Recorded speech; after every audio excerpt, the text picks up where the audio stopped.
This is Steve Sanson and Jim Jones for Veterans in Politics. We have Diane Sauter. She is a candidate for Nye County Sheriff. But before we get to Ms. Sauter, Jim, you have anything? Not too much, just other than, so we find out in 2 more days all the people that have filed. Yep. This has got to be one of the busiest election seasons I've seen in a long time. Even the Nevada Secretary of State can't even put up the candidates on their own webpage. I know. They send you to a blogger page. Yeah, there's so many people filing, and that's a good thing. You know, I don't have an issue with that. It's just getting, like, I'm trying to keep, like, some of these names, I'm like, who is this person? Like, I just don't know who they are. Mm-hmm. But, you know, hey, if you're of legal age and, you know, you have a valid driver's license and you can pay the filing fee, then, and you're a legal citizen. You know, and you want to step in the ring. Yeah, interesting how you got in the ring. You know, I like that. Who wants to go in the ring? I'm already in the ring. I'm already in the ring. In the ring. But yeah, it's just no, it's interesting. This should be a very interesting election season. So Ms. Sauter, how was that drive from the hump from Pahrump? You know what? I make it quite often. Do you? Yeah, I love the drive. I love the scenery. Mm-hmm. It's very calming. Okay. I like it. Tell us about you. Well, first, I want to say thank you to both of you and anybody else that's watching. Thank you for your service. Okay, thank you. I had a son that was in the Air Force as a loadmaster, and when he went over to Baghdad, it was such a horrible feeling as a mother. Mm-hmm. So I can understand what families go through when their spouses are serving overseas, their kids, just any family member. Yeah. It can be emotional. You're sitting and you're waiting for somebody to knock at that door. It's a horrible feeling. And I'm so grateful that you guys served and that you're here. Yeah. And God bless you both. Thank you. And I know as a public servant, I'm pretty sure I put my family through the same thing.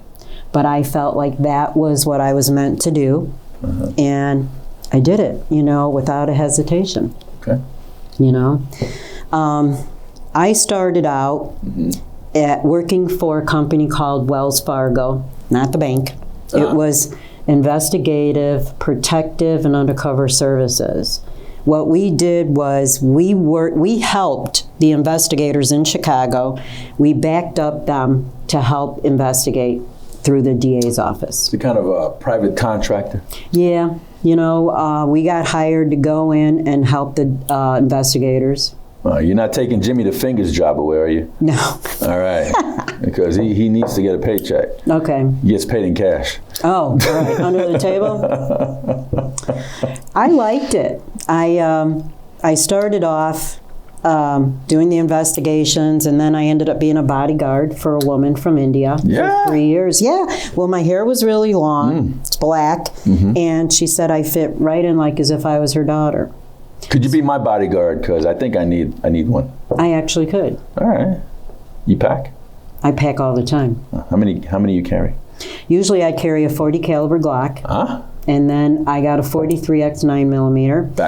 Backup, and I got a what is it, a 38 Beretta? And they weigh more than you, don't they? Well, what's funny is I never you know, when I wear it, I never really think about it, but when I wear my 40 Glock, and I actually have a magazine that is 16, right? But then there's one that's 16, and then You're ready for all kinds of trouble, aren't you? And then there's one, believe it or not, that has 22 rounds in it, and one that has 33. Well, you take out a whole restaurant.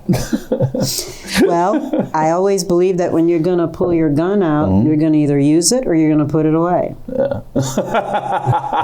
Yeah, that's, you know, they always say if you're going to point a gun, you press that trigger. You better. I don't shoot to injure. No. I was never trained to shoot to injure. No, I'm chest up type of guy. Yeah.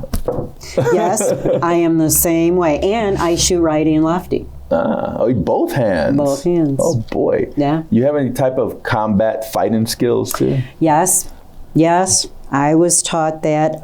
Okay, so after working for WellsFargo, there was a guy. Contracting. Yes. Bodyguard company. Yes. Okay. I did some. Remember in the 1980s when there was sexual harassment in the workplace? That's been going on forever. Well, yeah, okay. But when it got started in Chicago, downtown, and it first started in the Chicago Board of Trade, they put some of us females in there to report on the people that were sexually harassing. Yeah. So I did that for a few years. It just kept going. And then I would work in different places like power plants and plating shops. What do I know about plating? But I had to learn within a half an hour before I went to go interview to get the job. Did you hear what happened on the? Somebody was telling me what happened with the Russian foreign whatever Here in Vegas? foreign officer in Russia was talking about they're going to send a missile to hit our nuclear power plant 65 miles from here. Really? Yeah. That's what they were talking about. Why here? Because it's Vegas? Because we got the power plant. Well, there's power plants all over. Well, maybe because it's Vegas. That's what I'm thinking, because we got power plants all over Chicagoland area. Yeah. That's craziness. It is. It is. So please finish your bio. Okay. So there was a guy that I used to work with there. He was a sergeant at the time in the department I went to go work for at the Will County Sheriff's Department. He was a sergeant. Where's Will County? In Illinois. Like here's Chicago. Chicago's Cook County. Will County went from Gary, Indiana, all the way to the bottom and then halfway up Chicago. So we were all like this. And back in, oh my God, probably 2002, maybe earlier, Daley, Mayor Daley, did away with Cabrini Green, all those tower homes that were Section 8, because you couldn't send any law enforcement or fire department or ambulances in there because they would get shot from high up down. Wow. So he did away with them. So all those people came out to our county. So this guy who was a sergeant, who was my chain of command in WellsFargo, said to me, hey, how would you like to come and test for Will County? And I said, you know, I'm 36. And he's like, no, this sheriff doesn't hire anybody younger than 35. Oh, wow. Yeah, and I get it, because when you're 21, you're so eager to fight and pull the trigger. You're just stupid. Yes, inexperienced. So he liked people that were older than 35. Calmer, more diplomatic. Well, they have life experiences that they can use as a common reference to deal with all these situations and people even. So he asked me and I said, okay, what do I got to do? And he's like, well, you got to take a comprehensive test. I'm like, okay. You pass that, then you go to the next thing. You pass that, then you go to the next one and the next one and the next one. Right. So after the test, I passed it. I got a 98, and then they move you up, like from score. So then they call you, and you have to show up, and you have to do a physical agility. And they put 40 pounds extra on your body when you're going to go do the physical agility.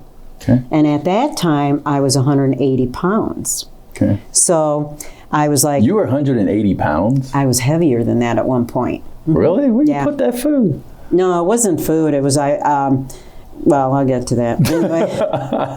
Anyways, so I passed, I looked and I was like the first female, and I was probably younger than most of the guys, and I'm like, oh God, talk about pressure. So I passed the physical agility.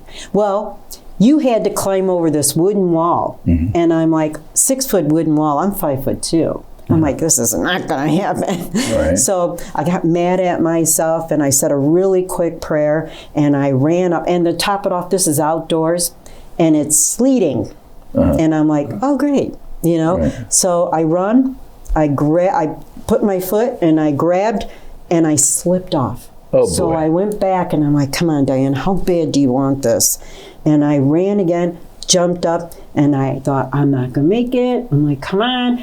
I swear to God, I felt hands on my rear end. That was me. Okay. Thank you. And pushed me over. And I went over the other side so fast that I jumped up and I ran, and I'm like, and this guy's yelling at me, mow that. And I'm like, I didn't know what happened. Seriously. Because there was nobody around. People are watching, and there's a guy with a timer.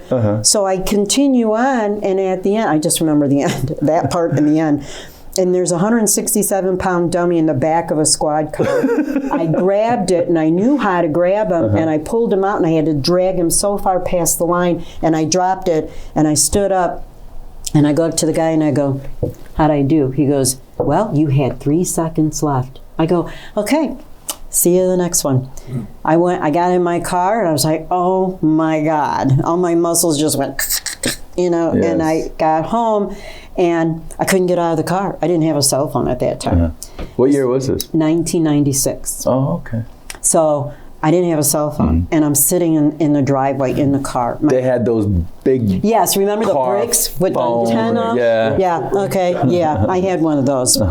Anyways, so my son was getting off the bus, and he goes by, and he goes, Mom, I go, will you please go tell your dad to come out here? My husband comes out, he goes, what's the matter? I go, I've been here, sitting here for an hour and a half. I can't get out of the car. He's like, why? What happened? I go, I don't know. My muscles just all cramped up. Yeah. You were using muscles you never used before. Well, not true. It was intense. It was the stress. And it was like you had to find that energy and that adrenaline to get through it all, And then you sit down and everything just goes, And I got up, and he helped me into the house. I laid flat on the couch. I laid there till the next afternoon. I couldn't get up. After that, I got up, and I'm like, okay, I think I better work out. So now, way before that, I grew up on the south side of Chicago in a very rough neighborhood. Okay, my mom was a single mom. She worked 3 jobs to keep me out of trouble. And because on this side of the neighborhood were all Mexicans and Hispanics and Latinos, and on this side was black. And what are you? I am Spanish and Hopi Indian. What side were you on? I was in the middle. I'm not kidding. I was in the middle because so I was like, and even at school, I'm like, and I'm in a category all by myself. Yes. There's something wrong here. That's unique. Right? I know. You but stand out, right? Well, nobody knew what I was because in the summer I got really dark, and in the winter I got pale. So my Mexican girlfriends were like a chameleon. Yeah. So my Mexican girlfriends are like, what part of Mexico are you from? Yeah. I don't know. Let me ask my mom. My mother's Leon, Guadalajara. My mother's like, we're not from Mexico. I'm like, oh. Where are we from? Yeah. She's like, you're from here. You were born and raised here. And I'm like, I'm an American. She's like, yeah. So I stuck to that. So anyways, I continue on, got on the sheriff's department, got offered the job, went on to the academy. And you had to pass a physical agility when you got there. And you had to pass everything after that. If you didn't, it's kind of like the military, then they'd send you home. Well, I was determined. I was so determined to go through that, and I was the oldest person in the classroom. I'm not getting 22, 23-year-olds.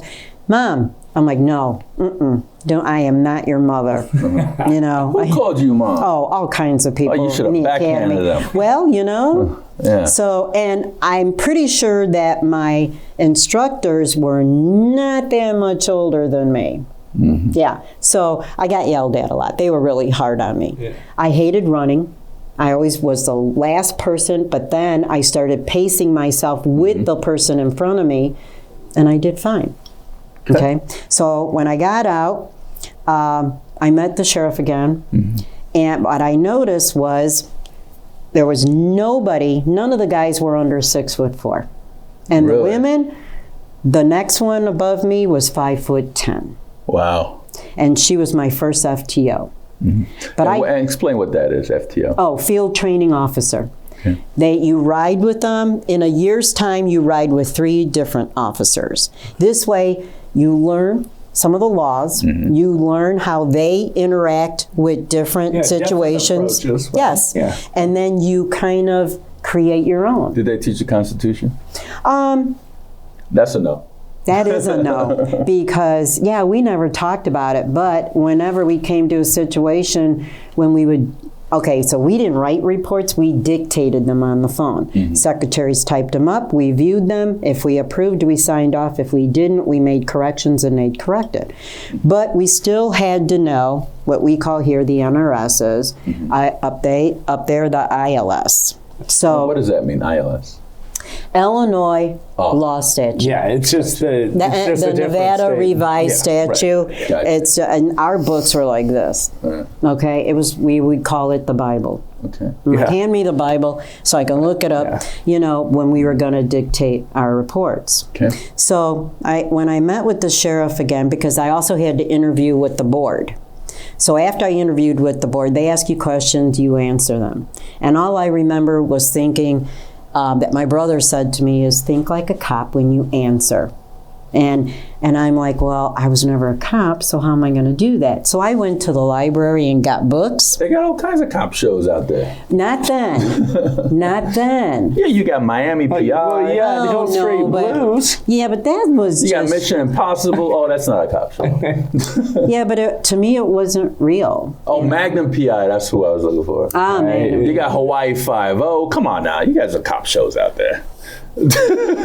Anyways, so I looked at these books, and I'm like, okay, I'm ready. So I went, and they asked me a question, and I answered it, and I saw them look at each other and smile. So then I went to go interview once more with the sheriff, and he asked me questions, and I answered him, and I said, I got a question for you. He's like, okay.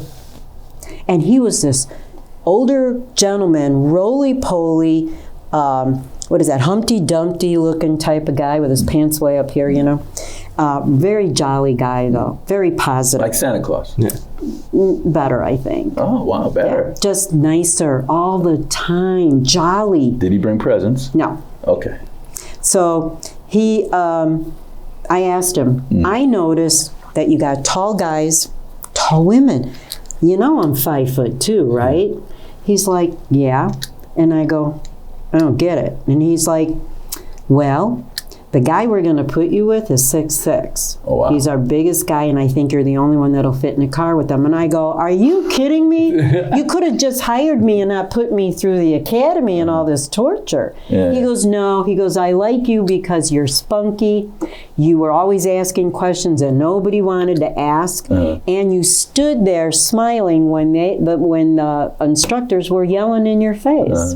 And I'm like, it's because they had weird looks on their face, and I could still see it to this day, you know, when they're yelling at you in your face. And I don't know, it just wasn't serious for me. I used to tell people that my mother got me ready for the Marine Corps. Because when they was yelling in my face, I was smirking too. Like, oh man, that's all you got. Well, you know, growing up where I grew up, people were always getting into my face. So I was always like, you know, if you're going to hit me, you better knock me out. Better knock me out. Don't let me Because get when up. I get up, Yeah, it's over. And that's exactly what I would say to him, you know. So I don't know. I have a habit of I'm really quiet, and if you piss me off and I come at you. Yeah, you look like somebody that you shouldn't toy with. Do I really? Oh yeah, you got that look, like those dagger eyes. Well, you know what's funny is that my children did not know I was running for sheriff, and I have 5. And I have 15 grandkids. Wow. Yeah. And 5 children? 5 children. Oh, wow. Boy, girl, boy, girl, boy. And it's probably something that people in Nye County don't know. Yeah, they're going to know it now. Yeah, they're going to know it now. Anyways, so somebody got a hold of my youngest son through Facebook and said... How old is he? 27. Okay. How old's your oldest? 45. Okay. So they asked him, how do you feel? You want to comment on how do you feel about your mother running for sheriff? So he called his dad, my husband. He goes, is Mom running for sheriff? And I said, he put him on speaker, and I said, yes, I am. And he's like, because somebody contacted me through Facebook. And I go, and what are you supposed to do? Not comment? Exactly. Yeah.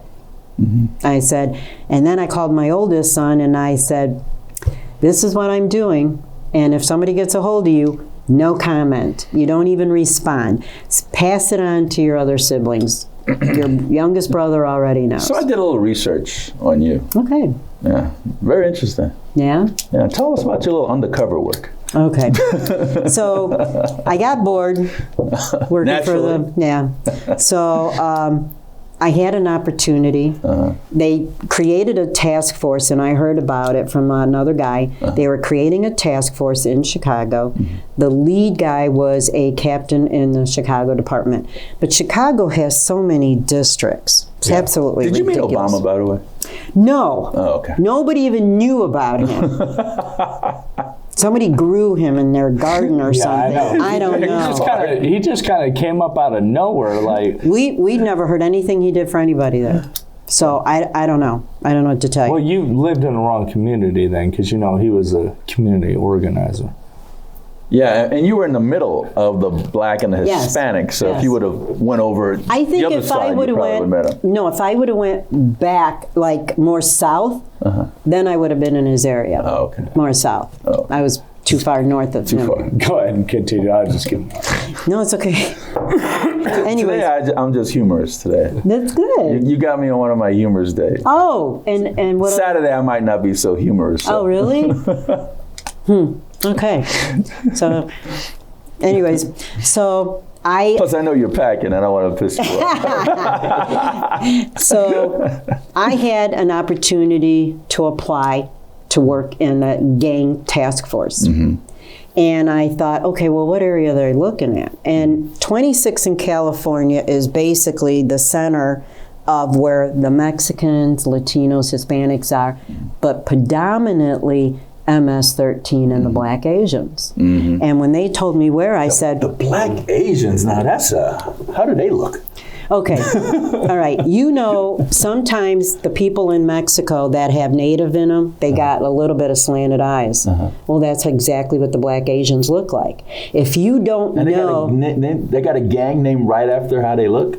No, they've been recruited by the MS-13. Okay, Now, MS-13. a lot of people don't know that the cartel and the MS-13 are one.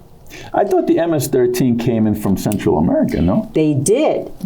The Venezuelans are in charge of the MS-13. See, now I'm getting serious. Yeah. No, they are. A lot of people don't know that. And what they did is they're coming in, they're recruiting from Honduras, Guatemalan, Belizean, yes. I know. What is the other one? Suriname. Panama. All these countries, and they're recruiting and recruiting and recruiting all the way into the United States. You got to get membership up. You got to pay those membership dues. Well, yeah, let me tell you, it is serious stuff when you pay dues. It's not money either. But so they work their way in and through California, Texas, you name it. They're bringing it in. New Mexico. Oh, yeah. I saw them at the music festival in Peru. I had a table, and I'm like... At the music festival? Yes. Really? Yes, and they came in with women and children. And I'm looking, and at that time, people had scarves to put up, right? And they had their colors, their scarf, and I saw the tattoo on their neck, and I'm like... You recognize those? Yes. Guys? Oh God, yeah.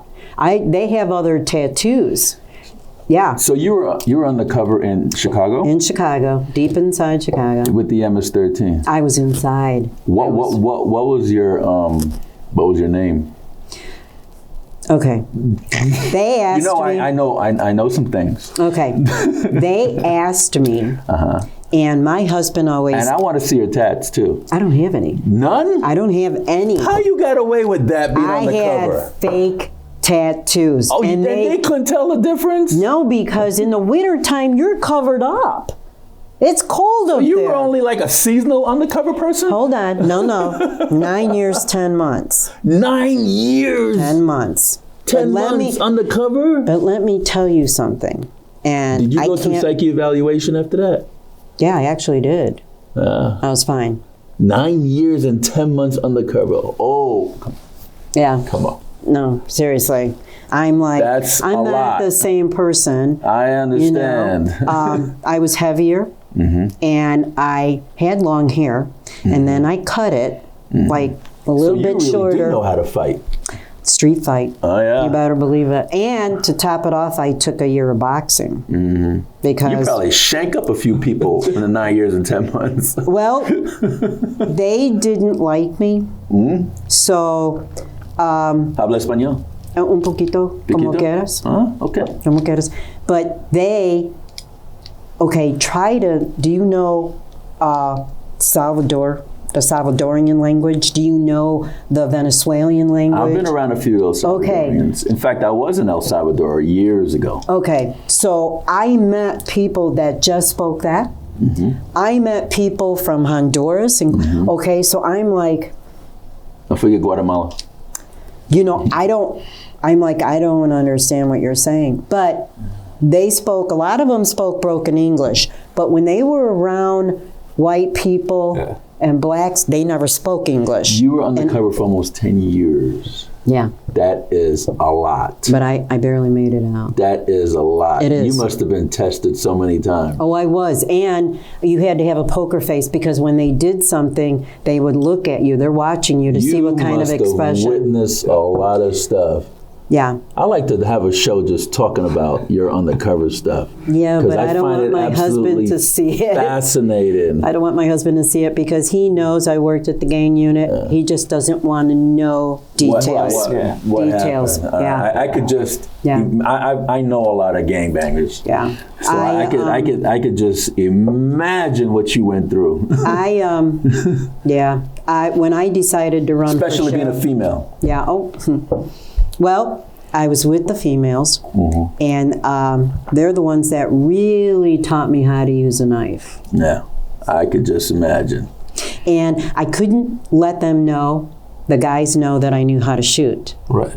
So when they gave me a gun, I was just... And you're just playing it off, taking it. Oh, and they're like, no, don't give her a gun. She's going to kill one of us or shoot herself. And in your mind, you're saying to yourself, I wish I could do it right now. Oh, but you know what? I felt like I wasn't doing enough, but I was bringing back information about their storefronts, how they were moving people around constantly. Your heart must have been racing so many times. I think that's why I got ulcer. Especially when you had to report back, you probably were looking over your shoulder like nobody's business. Oh, well, here, I had a Ford Expedition, and I used to park it where I grew up because at this time, I'm living 70 miles outside of Chicago. Yeah. So I used to park my car where one of my friends, her parents' house in the driveway, and of course they're going to give you a piece of shit car.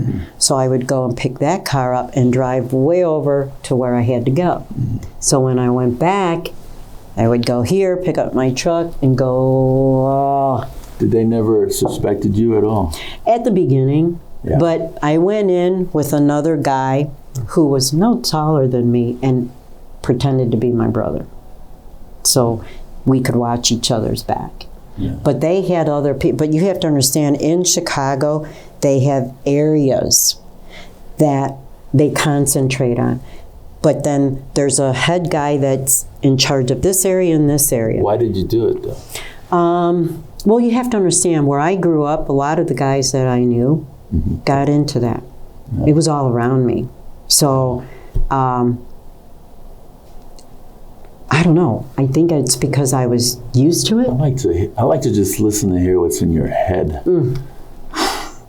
Yeah, it's a lot, because when I decided to run for sheriff, my husband's people like, don't understand what that is to be undercover in a gang. They just have no idea. No. And it's tough, it's rough, and your life is on the line every single second. And you're watching your back without looking.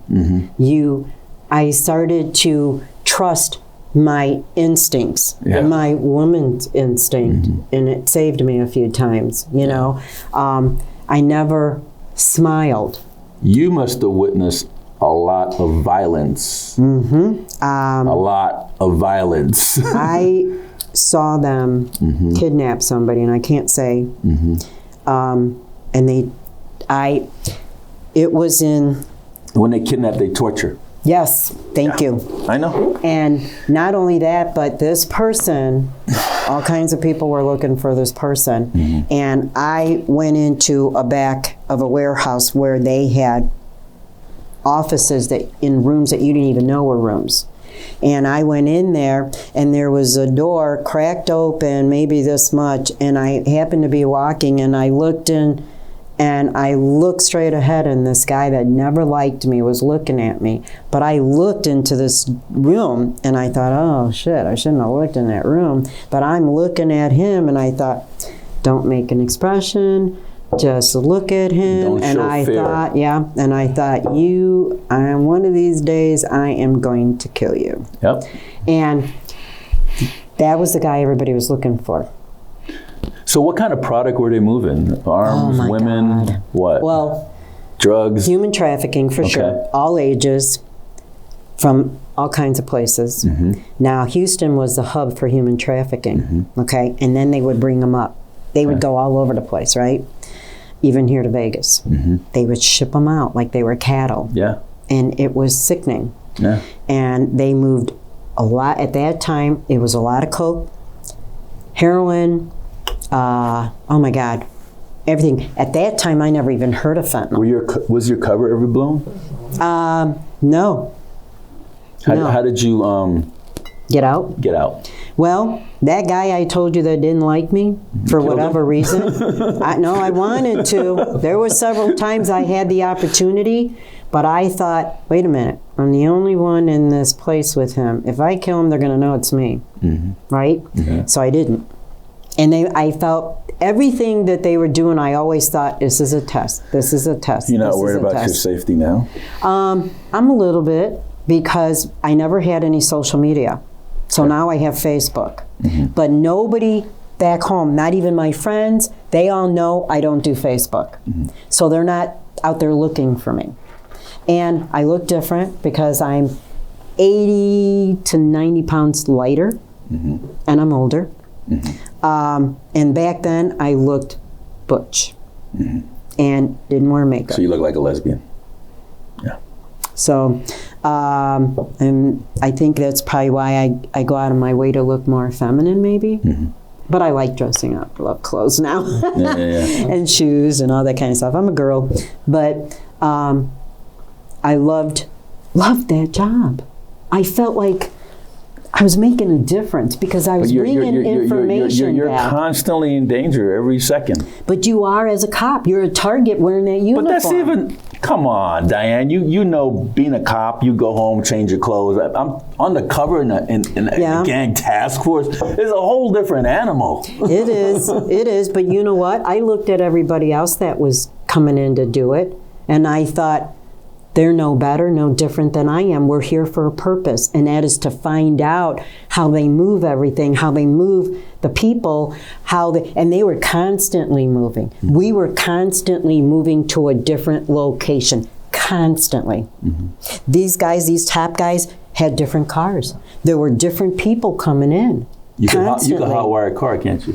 I used to be able to, but when I look at the cars now, you can't. No. Yeah. Okay, so it was so different back then. So everything. So why you want to be sheriff? Okay, we were traveling because I bet you anybody running for sheriff in your race, or even in the sheriff here in Clark County, don't have that experience that you have. I haven't met anybody. I can guarantee they don't have that experience. And that is a very unique experience. Yeah, I can 100% guarantee that. And you know what? I think what helped me too was that I was coming home to my family, and I have children, okay? And my oldest son was gone to the military, and my oldest daughter was at college, and I still had 3 at home. And a lot of their friends I was raising in my home. And I'm looking at these kids, and I go there and I see these young kids that they're trafficking or they're selling drugs to. And I thought, I got to do something. And that's what I kept thinking. That's what kept me motivated to do that job. I'm a wife, I'm a mother, and I'm a grandmother. And I worry about my grandkids. You know, I don't worry so much about my own children anymore, except for my oldest daughter. She's the only one that's not packing. Yeah, but you know, she's. If you yell at her, she would probably cry. You know, Really? But yeah, beautiful. But she's going to be 42, and I always told her, if anything happens, you need to go to your brothers. Yeah. Don't think anything about it. Just go to your brothers. Take the kids and go to your brothers. He'll take care of it. You know what I tell my daughters? I said, don't call me up and tell me that you're a victim. Call me up and tell me that I need to bring a shovel.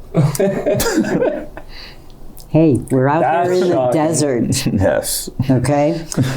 I don't have kids here, but I have friends here that have grandkids and friends that still have kids, okay, here. And that's, okay, so when I left there, we got on, I said to my husband, I'm ready to go. Let's go. You know? You can't write the prompt. Well, actually, we did. We had a trailer and a truck, and the first place we came to was Pahrump to Nevada Treasure. It seemed heaven to me because of the palm trees, mountains. You don't see mountains in Chicago. No. You see Lake Michigan, silos. Abandoned buildings, sirens. Yeah. And so Subway. I fell in love with the mountains. It's calming to me. And so I started to make friends right away because I realized when we were coming here, we would stop here and there. The first people that I met were from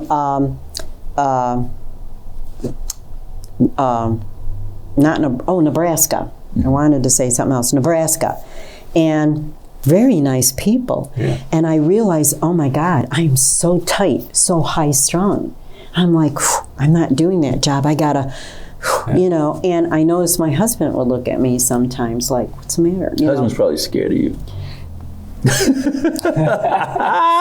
I right? What? He's not afraid of me, but he'll tell people, just teasing, he'll look at them and go, help me. And I'm looking at him like, really? we need to do another show. Okay. Anyways. After the elections. Okay. So. When you become sheriff. Okay. Thank you.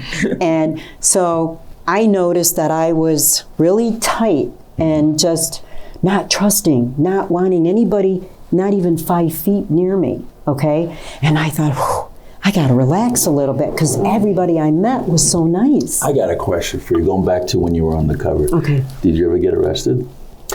Yes, I did. And because the cops they don't know. No, They don't quite know. a few times. And I thought, How I'm doing was that something. experience? Well, Knowing that you are actually a cop undercover, and here you are being yes, put arrested like a regular perk. in the back seat in the cage. How was the cops towards you? Were they mean? Yeah. In fact, one of them was speaking Tex-Mex to me. So you saw police brutality firsthand. Yeah. Wow. Yeah. And it was white, black, Mexican, didn't matter. And one of them even put me in a chokehold for a second. Mm-hmm. And I went, you know, and he let go. And I looked at him and he looked at me and he looked at me again and he's like, you look familiar. No, he's like, why did she tap me? So, I thought, ooh, probably shouldn't have done it. That's how they train you when you're doing hand to hand. Like, you know, hey, you're choking me. And then when I did that, I realized, oh my God. Oh boy, you're giving yourself away. Yeah, but that's why he looked at me and I looked at him and he didn't say anything. You're giving yourself away. No, but he didn't say anything. So when I got home, I called my chain of command and I gave him the guy's name and his badge number. I said, you need to talk to him. Mm-hmm. I don't want him to give me up. Mm-hmm. And they pulled him in and he goes, I knew when she tapped me. I was like, damn it. Yeah. But he was choking me. Choking you out. Yeah. Now, that's a natural reaction for you. He was waiting for me to pass out, and I don't know why, because I wasn't fighting him, okay? So it pissed me off, but I told my chain of command what he was doing. And that's why I tapped him. So he got in trouble. Yeah. And I thought, no, don't do that to him because I don't want him to give me up, you know? So he goes, okay, but they did talk to him and they said, you can't use that chokehold. That's all they told him. You cannot use that chokehold. So I don't know what happened. They didn't discipline him or anything. They just said, you can't use that chokehold. And I'm like, and they told everybody, you cannot use that chokehold. Because there's two types of chokeholds that police officers have been trained to do.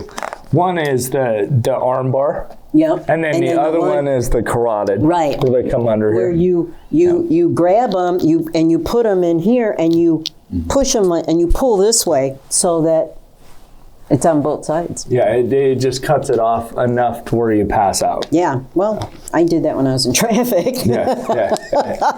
So, look, I got a great deal of respect for you now. Oh, thank you. I mean, because I heard about your undercover stuff, and I was like, yeah, I know. And you probably didn't even know what I looked like, did you? no, wait, yes, I did. I had an idea what you looked like. Okay. Yeah, but so why do you want to be sheriff? Okay. And what are you going to bring to the table? Okay, so all these friends that we had been meeting we'd go see the grandkids and the kids and we'd come back because we loved the weather and the mountains, right? So we kept making all these friends. So one day, a couple, I was at their house and they said, because I said to them, you know, I really like it here. David and I are thinking about building a house and making this our base. And if we stay, I said, I'm thinking about running for Congress. And they're like, no, we need you to run for sheriff here. Because I would tell them stories, not so much the undercover stuff, but just being an officer. Right. And she said to me, Diane, I can see that you have integrity, that you have honor, and you have respect for the law. And I said, absolutely. And she said, this is why we need you here. And I said, what else? I'm like, never thought about running for sheriff. Would you be the first female sheriff, by the way? No, we have a female sheriff right now. Oh, okay. Oh, yeah. Sharon Worley. I met her. Okay. I met her. Yeah, so it wouldn't be the first female, but I think I would be the first. Is she running? She's running again, but she's got stage 4 colon cancer. Oh, boy. Only you and her in the race? Nope, it's her and I and this girl named Tasha and Eric Murphy, who is a current deputy, a lieutenant, I believe. And are you assigned to the Nye County Sheriff's Department? No, I'm not even Nevada post-certified. Not until I become sheriff, then I have to qualify after that. Okay. I'm ready. So you're just a private citizen I'm with a citizen. shitload of experience. But they don't Unique experience. Yes, but they don't look at me like that. Oh, I look, because they don't understand what you went. Believe me, I have a great understanding of what you went through. Thank you, but they don't. That's why I'm sitting all the way over here. See, they see me coming to meetings, because I go to quite a lot of organizations, and I sit and I watch, and I listen. And I know who's phony, who's playing games, and maybe there's a few people that I kind of like. Yeah. You know, it's difficult because Still don't tell me why you want to be sheriff. All right. I want to be sheriff because I do have a lot of experience. And the 3 weeks I thought about it and I talked to my husband. Now, mind you, I did have 2 businesses up in Illinois at the same time. And so I ran a business, you know, a company, 2 of them. So I feel that I can bring a lot to the table. I'm all about training, which these guys lack. Even just pulling over a vehicle, I could see, I'm like, oh my God, I'm waiting for them to get shot or ran over or something. Or violate constitutional rights. Which happens quite a bit there. It does. Okay. When people don't understand what their rights are, they don't. Then they just become victims, don't even know it. Exactly. And even though I'm going to educate the officers more on a variety of things, okay? I'm all about training. I want these guys to get trained on not how to violate people's rights, but to write a report that's going to protect them from being sued, and it protects the innocent's civil rights, right? I've read some of the reports. You got to have a date, a name, a who, what, where, when, why, and how. Okay? You got to be descriptive. Yes, well, that's in all of that. Yes. Okay? Now, they get upset with the DA there that does not press charges. Even some of the citizens get upset at the DA. The officers get upset with the DA. But I've talked to the DA, and I said, I know it's because they don't have enough in their report to charge the person. He goes, exactly. And then he says to them, why are you giving this to me? Well, because I was told to. By who? And then he finds out who, and that guy is the biggest problem over there. Captain. Anyways, so the officers are also victims because they don't know any better. They get out of whatever academy they go to, and they go there, and they're supposed to ride with an FTO, but they don't. They get thrown to the streets. So they don't know anything. So how are these young guys that don't know anything, how are they not going to make mistakes? Right. How are they not going to violate somebody's rights? So that's what you want to bring to the table. That, and we have a lot of drugs, a lot of suicides. We got veterans that commit suicides. Okay. So I've been coming out to Vegas a lot because their department out here, whether it's Metro, Henderson, or the Sheriff's Department, are very organized, right? So at least you would hope. Well, yeah. Well, they're a lot more organized than out there.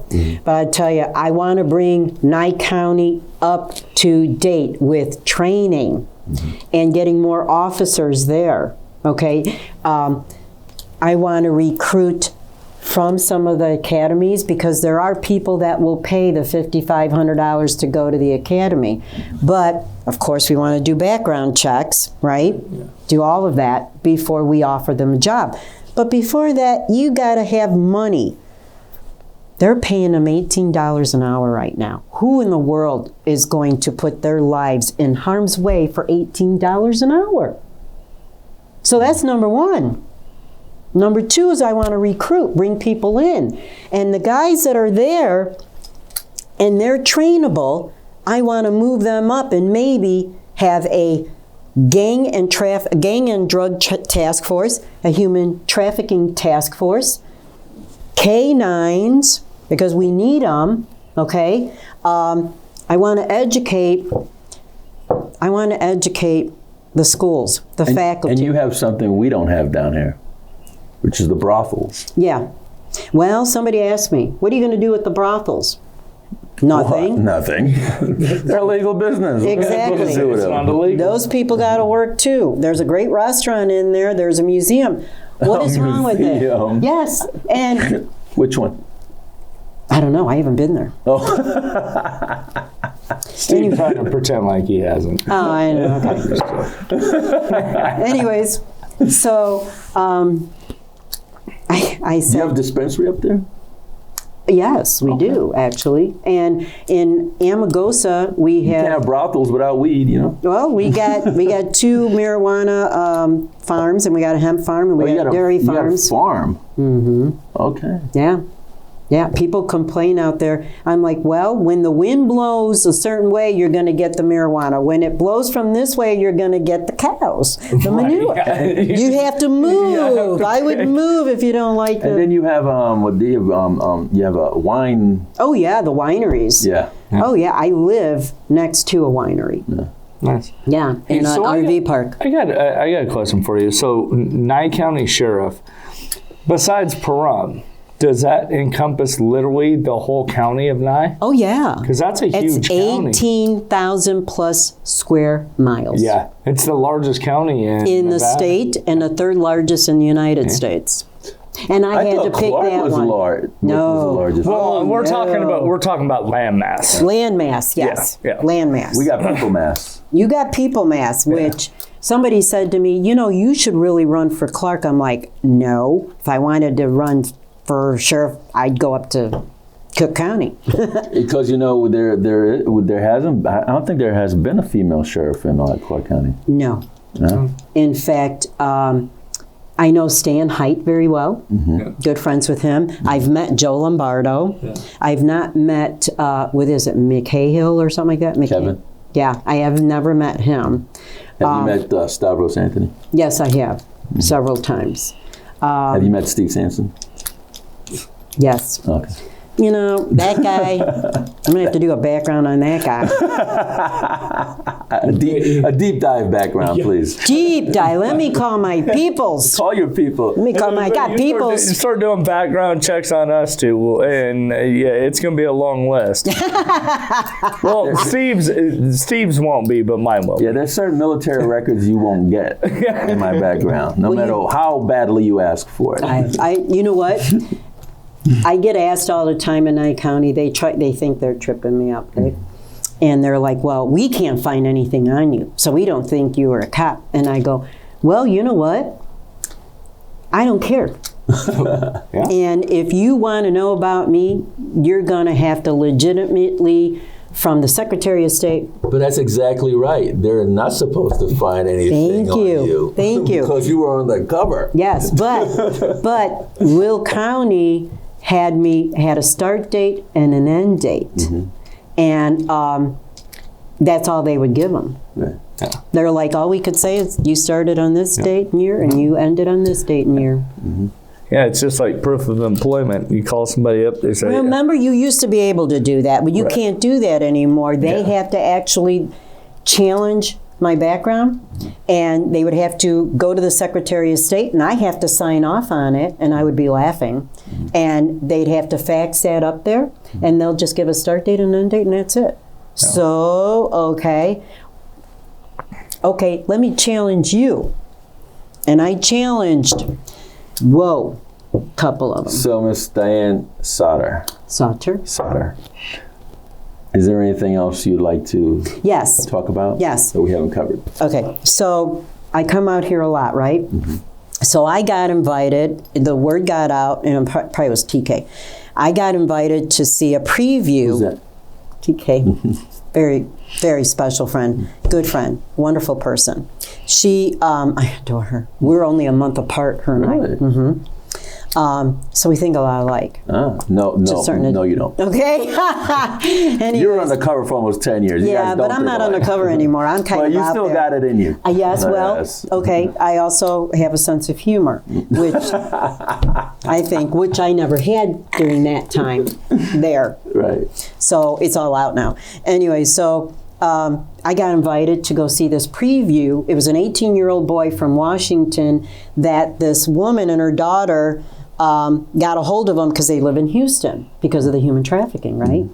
So I don't know how they found him, probably online, Googled or whatever. So he went down there, and the mother and the daughter are in this video. They're not actors or anything.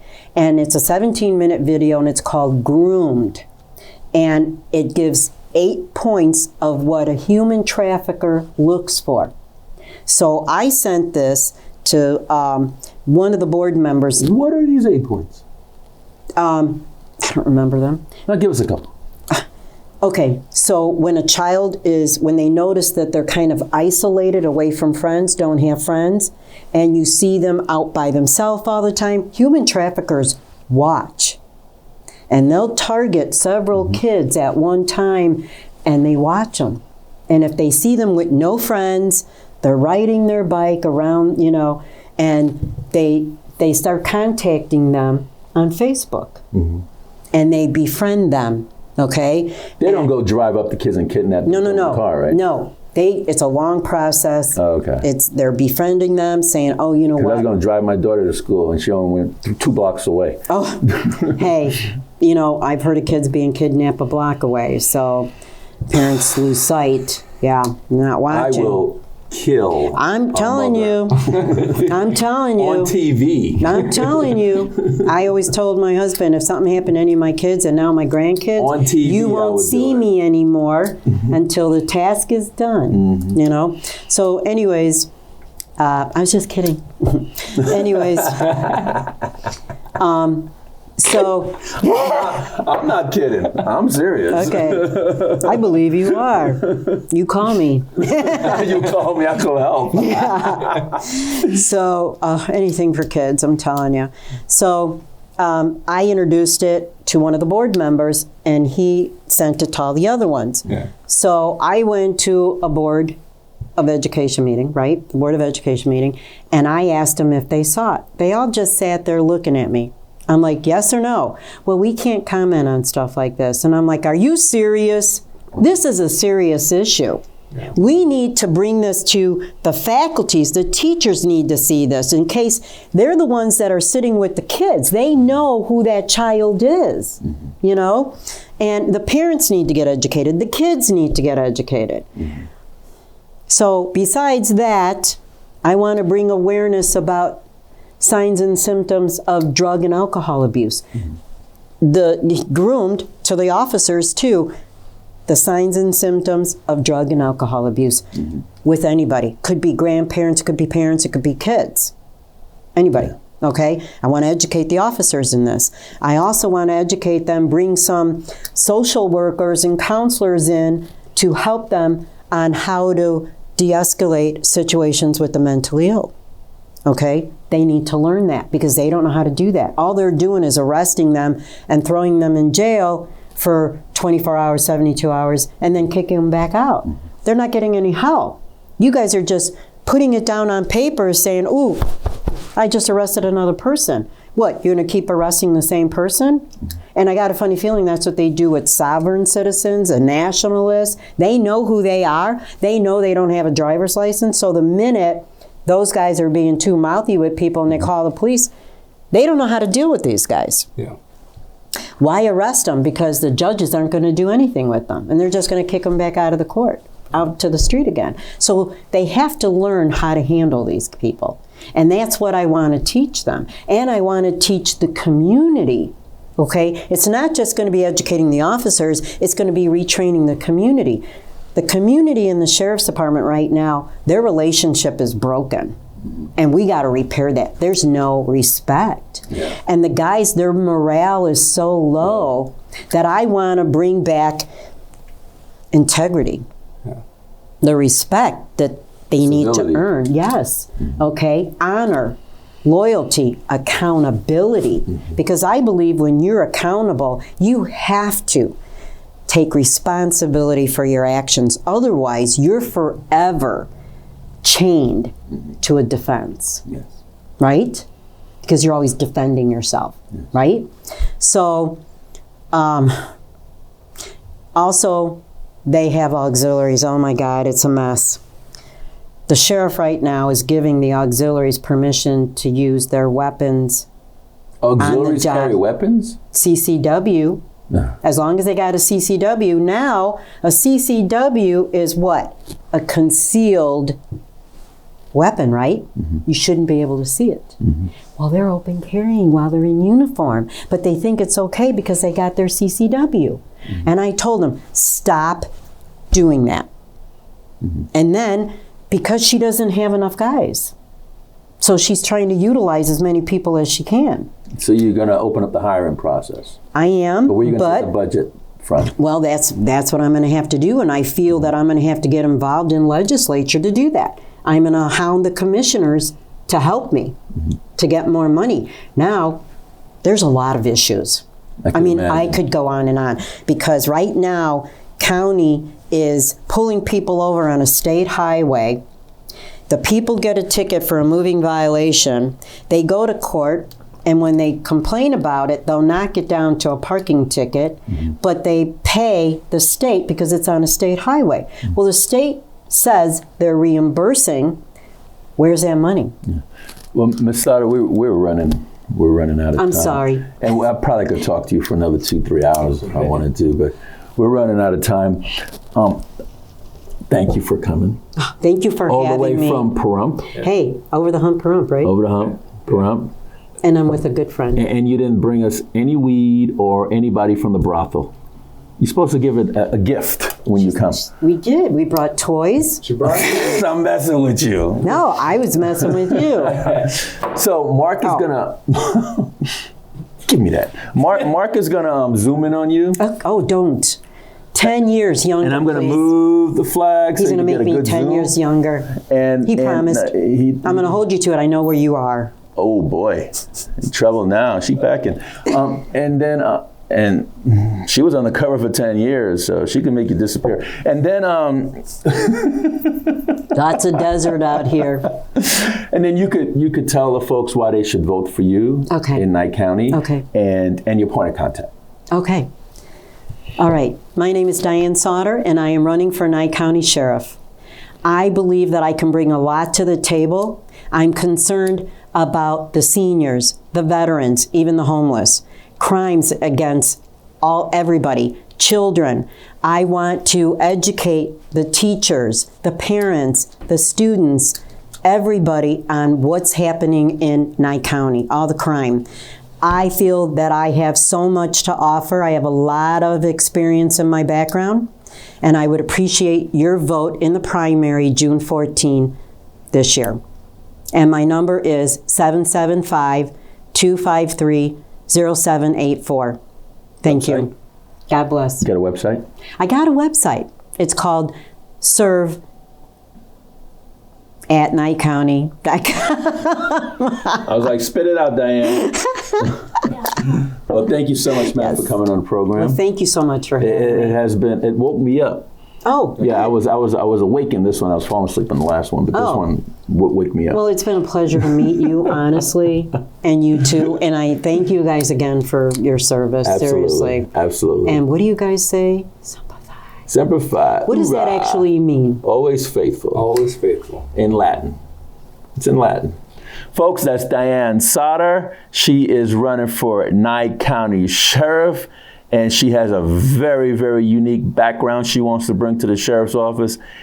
10 years undercover with the MS-13 gangs. I mean, there is nobody that's running for sheriff anywhere in this state that has this type of background. So take a good look at her, and I think that she'll serve the citizens of Nye County the best that she can, probably better than any other sheriff that's been out there can. This is Steve Sampson, Jim Jones for Veterans in Politics. Until next time.